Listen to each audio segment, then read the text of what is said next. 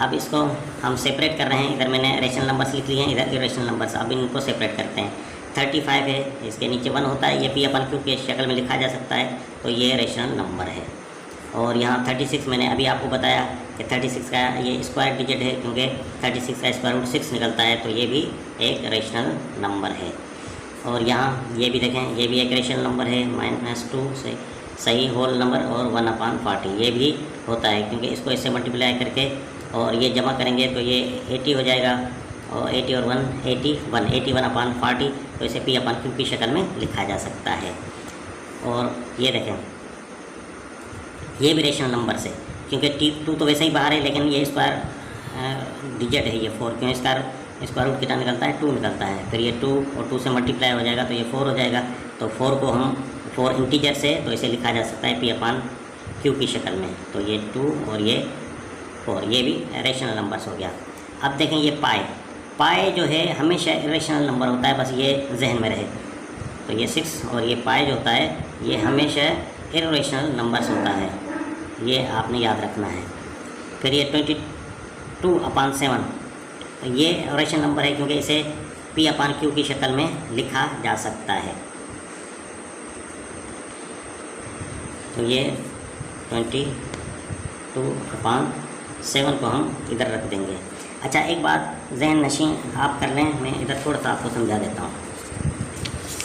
ये देख, अभी मैंने आपको बताया कि ये जो पाई होता है ये इरेशनल नंबर है, इरेशनल नंबर, ठीक है। लेकिन 22/7 को मैंने बताया कि ये रेशनल नंबर है, और आपके बुक में भी यही आंसर है, रेशनल नंबर है। तो ये देखें, वैसे पाई की वैल्यू भी यही होती है 22/7, पाई की वैल्यू भी 22/7 ही होती है। लेकिन जब इसे डेसिमल में हम तब्दील करते हैं, 7 को इससे आप तकसीम करके देखेंगे तो ये नॉन टर्मिनेटिंग और नॉन रिक्वायरिंग नंबर आ जाएगा, यानी ये आ जाएगा 3.14 और समथिंग, इधर मुख्तलिफ जो है वो आते जाएंगे, कोई भी एक जैसा नंबर नहीं होगा। जब कोई भी एक जैसा नंबर ना हो तो नॉन टर्मिनेटिंग और नॉन रिपीटिंग नंबर होता है, तो वो क्या होता है, वो इरेशनल नंबर होता है।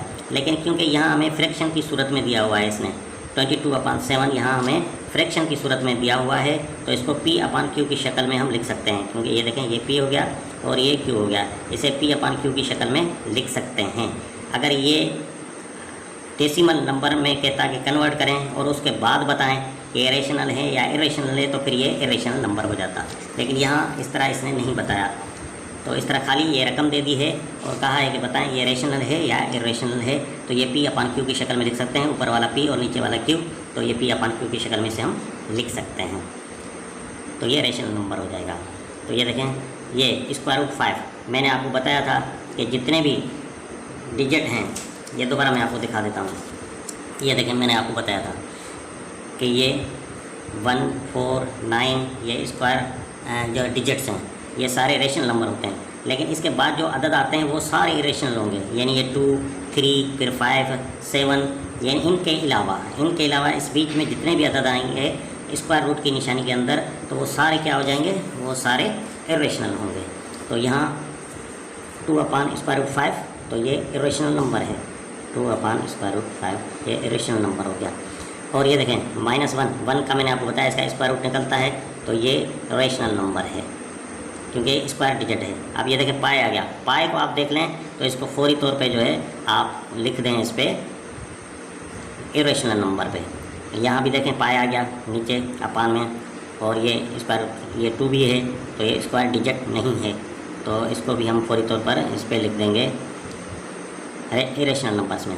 फिर देखें 9/25 ये भी स्क्वायर रूट, ये डिजिट है, ये भी स्क्वायर रूट, ये भी स्क्वायर डिजिट है, तो यहाँ पे ये इसका 3 निकलता है, इसका 5 निकलता है, तो उसे हम P/Q की शक्ल में लिख सकते हैं, तो ये भी एक रेशनल नंबर हो गया। तो यहाँ देखें ये 11 एक इरेशनल नंबर है, क्योंकि ये स्क्वायर डिजिट नहीं है। तो ये सारा हमने बना दिया। उम्मीद है रेशनल और इरेशनल का फ़र्क आपको अच्छे तरीके से समझ में आ गया होगा। तो ये देखें क्वेश्चन नंबर 2 देख लें, कह रहा है identify terminating and non terminating fractions from the following rational numbers. ये नीचे रेशनल नंबर सारे दिए गए हैं, टोटल ये 12 क्वेश्चन है और इसमें बता रहा है कि पहचान करें कि कौन सा इनमें से टर्मिनेटिंग यानी जो अशार्य में फुट जाए और कौन सा नॉन टर्मिनेटिंग यानी डिवाइड करें तो टर्मिनेट करें उसे यानी अशार्य में लाएं तो उसकी टेबल पूरी की पूरी न लगे और टर्मिनेटिंग में लग जाए और इसमें ना लगे यानी खुटे ही नहीं, चलता ही जाए, तो वो बताएं कि कौन से हैं, पहचान करनी है। तो ये देखें 1/7 है। अब पहचान कैसे करेंगे, जब इसे हम डिवाइड करेंगे 7 के साथ, फिर ही हमें पता चलेगा कि ये रेशनल नंबर ये कौन सा है, टर्मिनेटिंग है या नॉन टर्मिनेटिंग है। डिवाइड करके देखें, ये नहीं जा रहा तो इधर पॉइंट दे देंगे, इधर दे दें पॉइंट, यहाँ 0 बढ़ा दें, कितनी मरतबा जाएगा, 1 मरतबा जाएगा, 7 हो गया। फिर कितनी मरतबा, ये कितने बचे, 3 बचे, 0 लगा दें, 4 टाइम जाएगा 28 हो जाएगा।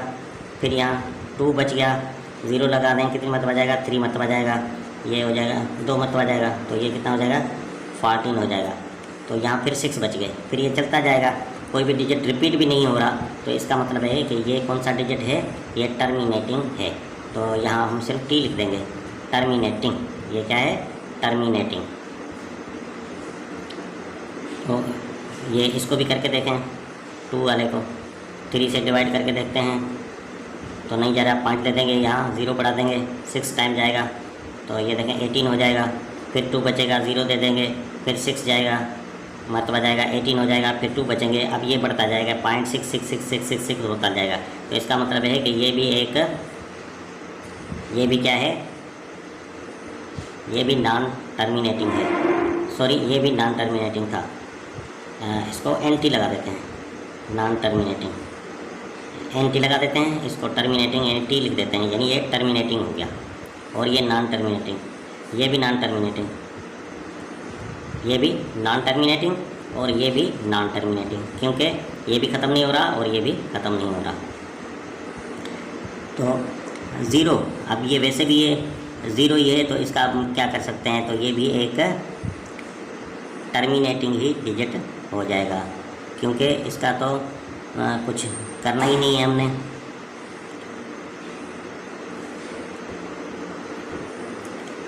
तो इसको टी लिखते हैं, टर्मिनेटिंग। तो यहाँ 1/11, तो 1/11 को करके देखते हैं, 11 के साथ पॉइंट देते हैं, यहाँ 0 बढ़ा दें, फिर 0 रख के इधर 0 बढ़ा दें, 100 हो जाएगा, 9 टाइम जाएगी, 9 11 99, तो ये फिर 1 बच गया और फिर यहाँ 0 लगा दें, फिर यहाँ 0 रख के फिर यहाँ 0 बढ़ाना पड़ेगा, फिर 99, तो ये चलता जाएगा। तो ये भी क्या है, ये भी नॉन टर्मिनेटिंग है। इसी तरह क्वेश्चन नंबर 5 को देख लें, 3 से करके देखते हैं, 1 टाइम जाएगा तो ये हो जाएगा 3, फिर कितना बचेगा, 1 बचेगा, पॉइंट लगा दें इधर और इधर 0 बढ़ा दें, तो कितनी मरतबा जाएगा, 3 टाइम जाएगा, 9 हो जाएगा, फिर ये 1 बचा, 0 लगा दें, फिर कितनी मरतबा जाएगा, 3 मरतबा जाएगा, ये 9, ये बन गया, तो ये 3 3 3 होता जाएगा। तो ये भी क्या है, ये भी नॉन टर्मिनेटिंग है। यहाँ पे 1/5 को देख लें, माइनस को फिलहाल रहने देते हैं, ये 1 को कर देते हैं 5 के साथ, तो यहाँ पे पॉइंट लगा दें, यहाँ 0 बढ़ा दें, तो 2 टाइम जाएगा, तो अब ये माइनस है तो माइनस लगा दें, देखें 2 5 10, ये पूरा लग गया, तो इसका मतलब है ये कौन सा डिजिट है, ये टर्मिनेटिंग है, तो टी लिख दें, टर्मिनेटिंग हो गया। इसी तरह इसको देख लें, -5/6, फिलहाल माइनस को रहने देते हैं, 6 से करके देखते हैं, तो ये पॉइंट दें, इधर 0, 8 मरतबा जाएगा, 48 हो जाएगा, फिर ये 2 हो जाएगा, 0 बढ़ा दें, तो 3 मरतबा जाएगा, 18, फिर 2 रख दें, 0, फिर 3 मरतबा जाएगा, 18, तो 2, ये अब बढ़ता जाएगा, तो इसका मतलब है कि ये एक नॉन टर्मिनेटिंग है। अब ये सीधा सीधा डिजिट दिया हुआ है, तो ये टर्मिनेटिंग है। 9/10, इसको भी करके देखें, 10 से नहीं जा रहा है, इधर पॉइंट दे दें, इधर 0 बढ़ा दें, 9 टाइम जा रहा है, 9 10 90, तो ये पूरी टेबल लग गई, तो ये टर्मिनेटिंग हो जाएगा। ये हो जाएगा इसका आंसर। 25/26, इसको करके देखें, नहीं जा रहा, पॉइंट दे दी, इधर 0 बढ़ा गया। तो अब कितनी मरतबा टेबल जाएगी, यहाँ मेरे ख्याल में 9 मरतबा जानी चाहिए। हाँ 9 मरतबा लगा दें। 9 6 द 54 हासिल 6, 9 2 द 18 और 6 24। तो बाकी कितने बचेंगे हमारे पास, 6 बचेंगे। और 6 पे फिर 0 लगाएंगे तो कितनी मरतबा जाएगा, 2 मरतबा जाएगा। तो कितना हो जाएगा यहाँ पे 52। फिर ये 8 बचेंगे, फिर ये 0 बढ़ा दें तो कितनी मरतबा जाएगा, 3 मरतबा जाएगा।